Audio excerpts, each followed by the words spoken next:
नमस्कार, India news देख रहे हैं आप। मैं गरिमा श्रीवास्तव आपके साथ।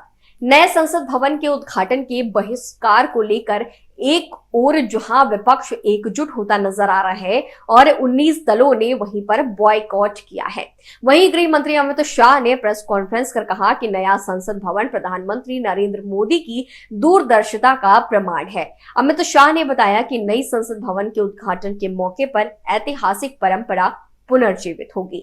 नई संसद में सेंगोल यानी राजदंड को स्थापित किया जाएगा। सेंगोल नाम से अधिकतर लोग अपरिचित रहे होंगे। ये सत्ता हस्तांतरण का प्रतीक माना जाता है।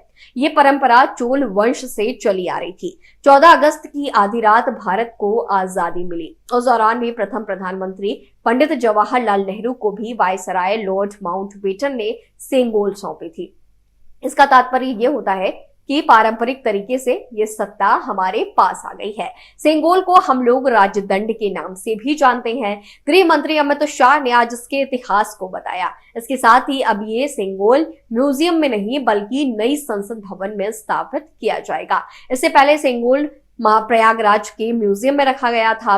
गृह मंत्री अमित शाह ने नई दिल्ली में प्रेस कॉन्फ्रेंस की। इस दौरान उन्होंने आजादी के अमृत महोत्सव के बारे में जानकारी दी। उन्होंने कहा कि 14 अगस्त 1947 की आधी रात को हम सब आजाद हुए थे, पूरा देश आजाद हुआ था। सेंगोल के बारे में बताते हुए उन्होंने आगे ये जानकारी दी कि ये परंपराओं के ध्रुव जैसा है। उन्होंने कहा कि सेंगोल ने हमारे इतिहास में अलग स्थान बनाया है, लेकिन आज तक आपको इससे दूर रखा गया था। अब नई संसद भवन के उद्घाटन समारोह में सेंगोल को भी रखा जाएगा। शाह ने सेंगोल को लेकर एक वेबसाइट भी लॉन्च की है। शाह ने बताया कि तमिल भाषा में इसे सेंगोल कहा जाता है।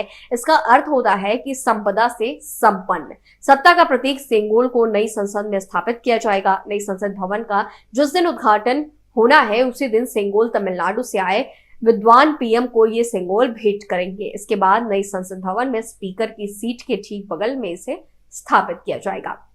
सेंगोल संस्कृत शब्द शंकु से लिया गया है, जिसका अर्थ है शंख। शंख हिंदू धर्म में एक पवित्र वस्तु है और इससे अक्सर संप्रभुता के प्रतीक के रूप में इस्तेमाल किया जाता है। सेंगोल राजदंड भारतीय सम्राट की शक्ति और अधिकार का प्रतीक था और ये सोने या चांदी से बना हुआ था और इसे अक्सर कीमती पत्थरों से सजाया जाता था।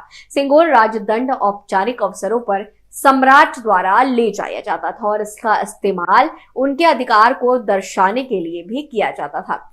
भारत में सेंगोल राजदंड का इतिहास प्राचीन काल में देखा जा सकता है। शाह ने कहा कि 14 अगस्त 1947 को इस सेंगोल को अंग्रेजों की तरफ से भारतीयों को सत्ता का हस्तांतरण हुआ था। सवाल ये है कि लेकिन ये अब तक हमारे सामने क्यों नहीं आया। 14 अगस्त 1947 को 10:45 पर रात को तमिलनाडु से लाए गए सेंगोल को स्वीकार किया गया था। ये सत्ता के हस्तांतरण की प्रक्रिया का पूरा किया जाना था। शाह ने कहा कि प्रधानमंत्री नरेंद्र मोदी 28 मई को संसद का नवनिर्मित भवन राष्ट्र को समर्पित करेंगे। इस नई संरचना को रिकॉर्ड समय में बनाने के लिए करीब 60,000 श्रमयोगियों ने अपना योगदान दिया है। इस अवसर पर पीएम सभी श्रमयोगियों का सम्मान भी करेंगे। सेंगोल के बारे में उन्होंने कहा कि ये एक हमारी बहुत पुरानी परंपरा से जुड़ा हुआ है। इसने हमारे इतिहास में बहुत ही महत्वपूर्ण भूमिका निभाई है। जब देश आजाद हुआ था तो पंडित नेहरू ने इसे स्वीकार किया था। अब ये सेंगोल संसद भवन में स्थापित किया जाना है। ऐसी और भी तमाम बड़ी रिपोर्ट्स हम आप सभी तक लगातार पहुंचाएंगे। बने रहिए इंडिया न्यूज के साथ। धन्यवाद।